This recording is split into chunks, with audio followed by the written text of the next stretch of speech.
Mun valmennuksessa oli mukana ekspertti Jari Tuhkanen, lähivalmentaja Niko Mähönen sekä Camcot Oy:ltä Mikko Vepsäläinen.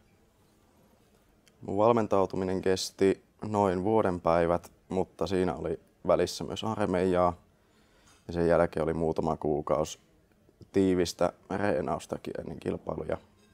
Mä treenasin tekemällä entisiä kilpailutehtäviä sekä kansainvälisissä harjoituskilpailuissa käymällä Abu Dhabissa sekä Suomessa taiteijakilpailuissa.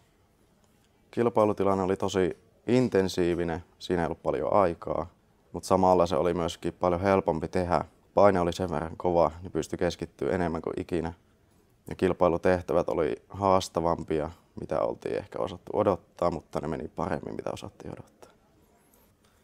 Mun kilpailutehtävissä tehtiin 3 erilaista moduulia, eri päivinä aina oma, ja ne oli todella mittatarkkoja osia, mitkä esitti tiettyjä asioita. Yksi oli esimerkiksi Kiinan muuri ja yksi oli semmoinen lentokone.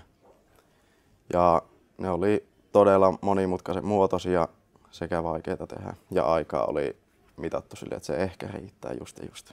Mulla se riitti onneksi. Tulokset kun selvisi, niin musta tuntui tosi helpottuneelta, huojentuneelta sekä iloiselta ja ylpeältä.